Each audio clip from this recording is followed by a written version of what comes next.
భక్తి జీవితంలో కూడా చాలాసార్లు మారు మనసు పొందాము, బాప్తిస్మం పొందాము, సంఘానికి వెళుతున్నాము, ఆ సంఘ కార్యక్రమాల్లో పాల్గొంటున్నాము, సంవత్సరాల తరబడి క్రైస్తవ విశ్వాస యాత్రలో మనం ఉన్నాము కనుక మనకు అన్నీ తెలుసు, మనకి ఇంకా ఏది కొదువ లేదు అనుకోవడానికి వీలు లేదు.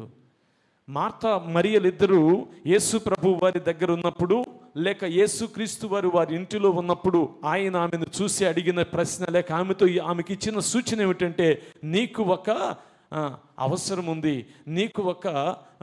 నీకు ఒకటి తక్కువగా ఉంది అని కుర్రవాడితో చెప్పినట్టుగా దేవుడు ఈరోజు మనం విశ్వాసులమైన మనకు ఏమి అవసరం ఉందో తన వాక్యంలో నుంచి చెప్పబోతున్నాడు. మొట్టమొదటిగా మన అవసరం ఏమై ఉండాలి అంటే, చూడండి, మనం చదువుకున్న వాక్య భాగాల్లోనే మరి మొట్టమొదటిగా లూకాసు సువార్త 10వ అధ్యాయం 38లోనే మనకు కనపడుతుంది. మొట్టమొదటిగా ఏం కావాలి, మన అవసరం ఏమిటి అంటే, మొదట మనము యేసయ్యను ఆహ్వానించవలసిన అవసరం మనకుంది. యేసును ఆహ్వానించేవారుగా ఉండాలి.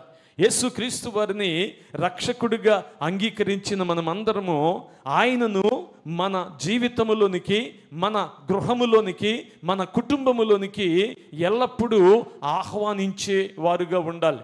యేసుక్రీస్తు వారిని ఎప్పుడైతే మనము మన గృహములోనికి, అక్కడ అనేక సందర్భాల్లో యేసుక్రీస్తు వారు ఈ క్రొత్త నిబంధన గ్రంథములో ముఖ్యంగా సువార్తల్లో మనం చదివితే యేసు ప్రభువును వారి వారి గృహాలకు కొంతమంది ఆహ్వానించారు. Even though they were Gentiles, even though they were not followers of disciples of Jesus Christ, they have invited him. తద్వారా ఎన్ని మేలులు జరిగాయో మనకు అర్థమవుతుంది.